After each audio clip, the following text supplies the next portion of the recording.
Cumulative frequency and box plots, standard grade B GCSE topic or level 8 key stage 3 topic. This will not be on a foundation GCSE exam, it's too high level, but it will be on a lot of higher level exams. Your more recent exams tend to focus more on box plots than cumulative frequency curves or graphs. They still appear quite often.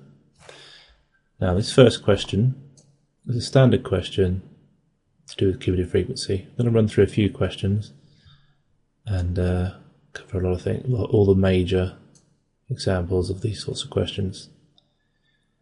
So with a cumulative frequency graph or diagram, you've generally got a table with the values written out in this format where there is a number between, so you've got 50 is less than something, which is less than or equal to something 60 or something else. Now this m just means it can take any value between 50 and 60, not including 50 but including 60. When we're doing cumulative frequency, we're really focusing on these. Oh, that's a terrible drawing. Let's rub that out, try that again.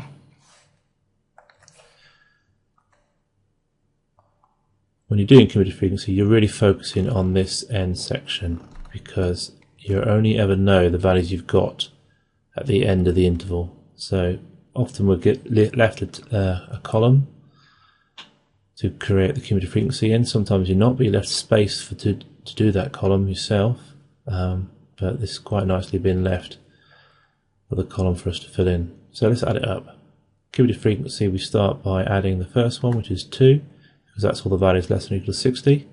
Now all the values less than or equal to 70 are these 2 plus these 3, which is 5. And then less than or equal to 80 is all of these, which is 5 plus 20, which is 25. And then less than or equal to 90 is all of those up to the 16, so we add 16 to 25 to get 41. And less than or equal to 100, we have everything. Now this should add up to the total number of students, which is 50 and 50, so you need to make sure those two numbers match if you're told what it is before. From there we need to plot the graph. Now tips for plotting a cumulative frequency graph, like I said, you're looking at the end of the interval. So we're plotting at 60 the value 2. Always check your scales, so 1 square is 2 on here. So 62 is about there. You have to be a little bit careful with the minimum value, but I think we can get away with saying that 50 has to be 0 because it's not included in our interval. And then 70 is going to be at 5, is about there. It's going to be quite tricky for me to be very accurate on this because the computer is a bit difficult to write on. So I think that's 25. 90 is going to be on 41. So 41 is about there. And 100 is going to be on 50. Which is about there. Okay, so we've got the points plotted, we've got most of the marks, we just need to join them up. Now, these days it doesn't actually matter how you join them up, as long as you go through all the points. It used to be the case that they would be described as a cumulative frequency curve, in which case you weren't allowed to use straight lines. This main section though, you can get away with straight lines quite nicely, because it's not really curving very much. And then for the curvy bit or the end bit or any bit that curves quite a lot, you use a freehand drawing just to get the curve in there. And you should be able to get it right. It doesn't have to be very accurate, but it must go through the points. So the key things there are getting the points plotted at the end of the interval, not the midpoint, which is often a mistake. And for some people that don't really know what cumulative frequency is, they tend to draw a bar graph here, but it must be a curved line graph or some description. Now, quite often in a second part of a cumulative frequency graph where you've drawn one, you have to work out some values from the graph. So we're going to use the graph to work out some values. We are told a student scores 72 and 85, or students score between 72 and 85. How many number of students is that? So we're looking at the mark 72. So be careful when you're looking at the scale that you Again, check that it's the right one, so 1 square is 2 going across here, not just count 70, 71, 72 and go in the wrong place. And I think that's around about 10 according to my graph. Obviously this will be dependent on how you've drawn it, and it always helps to put the arrows and lines on your graph so that the person marking it can see exactly how you've drawn it, and it makes it easier for them to mark it, because it is dependent on what you've drawn, although it will be very similar to these values. So the maximum value here is somewhere between 32, 34 to 33, and then this value down here is 10. So we're looking at how many students is this number from between here and here. So 33, take away the 10, which is 23 students. 3 marks.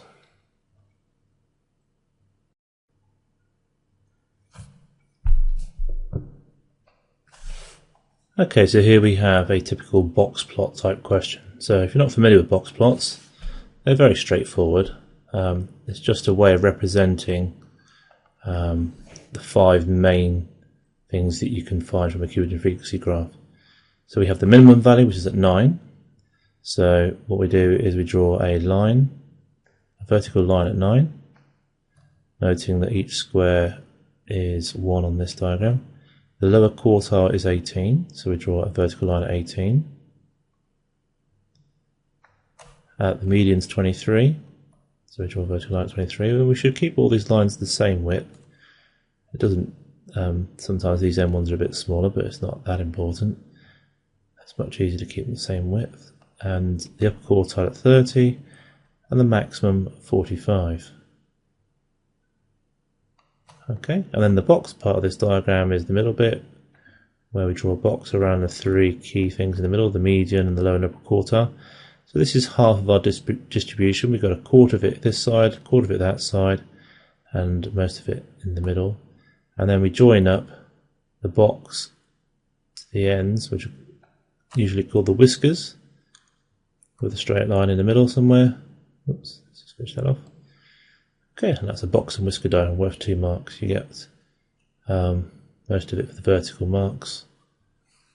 I don't even think that you need to draw the boxes correctly. You tend to just get it for the vertical marks in the 5 places.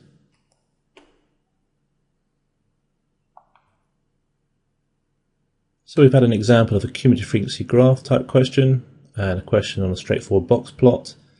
And now we're going to have a question that mixes the two together. It's in 2 sections. This is first page, and then there's another page to come afterwards where we're going to compare the 2 distributions we have. And I've crammed it all in on 1 page here, try to get most of it on 1 page, and hopefully you'll be able to see it all. So our first part is we've got 100 customers spending time queuing in a post office, and this is the result, the graph drawn for you. And from that graph, we are asked to work out how many customers spent more than 15 minutes queuing. So we're going to use a line at 15 minutes going up to the curve, and then from the curve to here, and it's clearly at 80. But we want the more than 15 minutes. We want this section, which is 80 to 100, which is 20 customers. You might want to put 100, take away 80 on there, equals 20, but it's only 1 mark, so you're only going to get it for 20. Work out the median queuing time. Well, the median's going to be in the middle, and with the cumulative frequency, we go down the cumulative frequency, the middle value is just at the 50. Because cumulative frequency is considered to be continuous data, we just go halfway. We don't need anything like n plus 1 divided by 2. Oops. To get the halfway value, so we're okay to go straight from 50 and come down to there. On this scale we have 10 squares is 5, so each one's 0.5, so 2 squares is 1 whole, so that's down at 9. So the median queuing time is 9 minutes, again just worth 1 mark. So reading off a cumulative frequency graph, and now we have some other data. Some from the new window, and the new data for 100 customers was plotted here. Work out the interquartile range of these times. So on a box plot, this is our minimum value, this is our maximum value, this is the lower quartile, the upper quartile, and the median.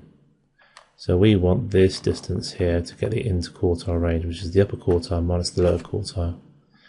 And that value there, again we've got 10 squares is 5, so that's just 11. And then this value here, which are 2, 4 squares, so that's 4, 3. So it's going from 3 to 11, so 11 take away 3 equals 8 minutes is the interquartile range. There'll be 1 mark for getting something that, well, getting one of those two values, I guess, and showing it's a subtraction. Okay, the next part of this question is comparing those two sets of information.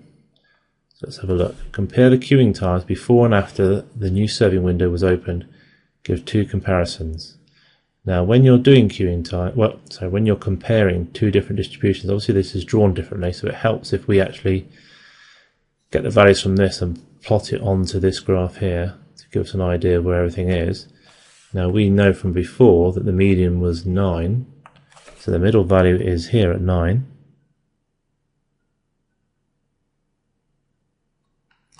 And the maximum value we got is on 25. And the minimum value goes down to 0. We don't really know what it is. We don't know the interquartile range. We could work it out. This question is only worth 2 marks though, so we don't really need to do that.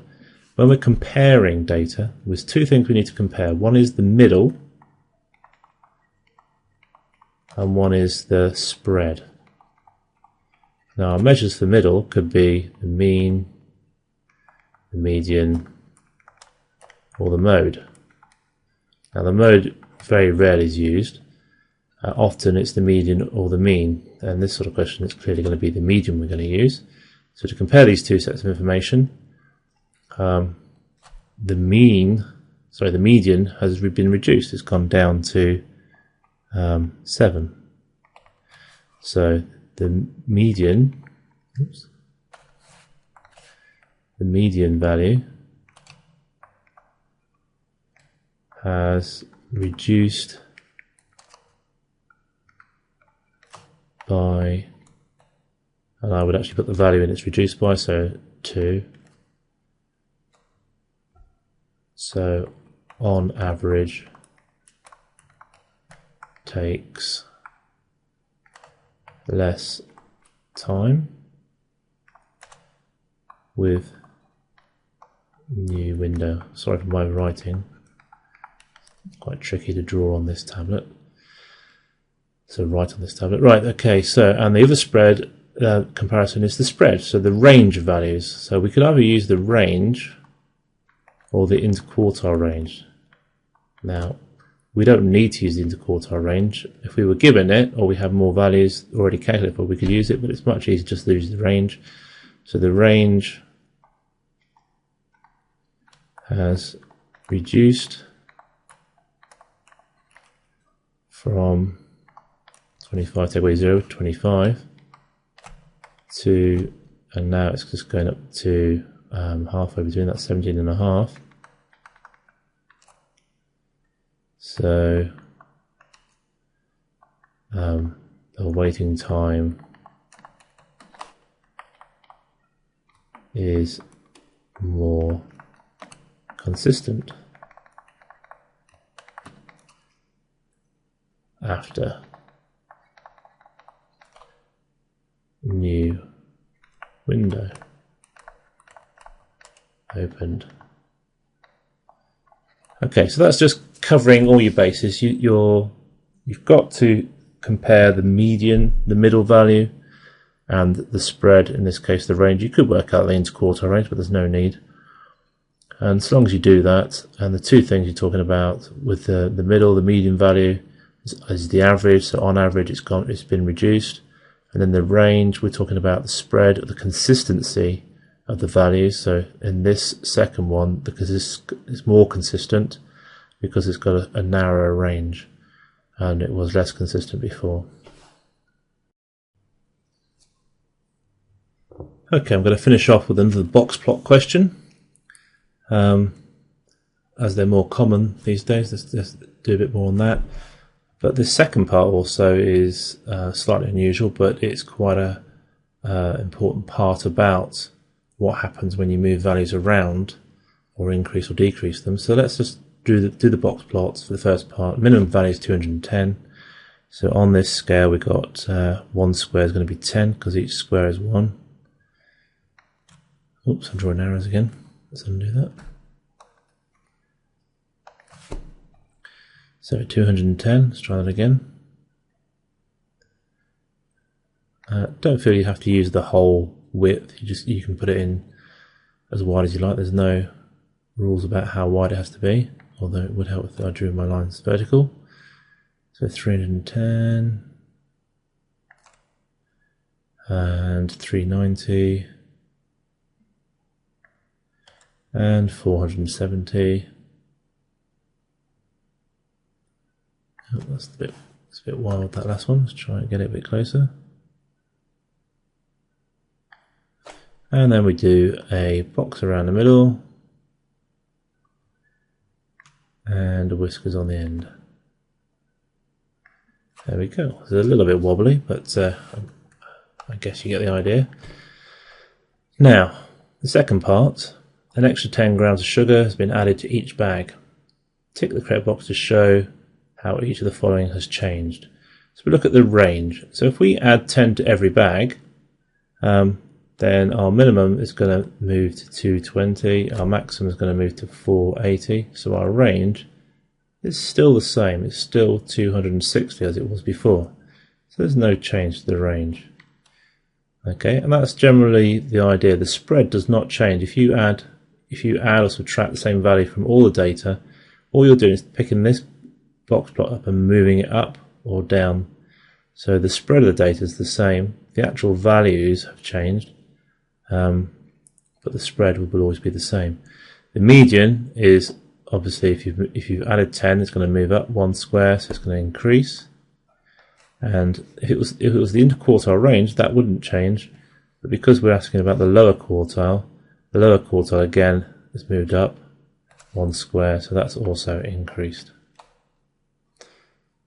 And there we go. Cumulative frequency and box plots.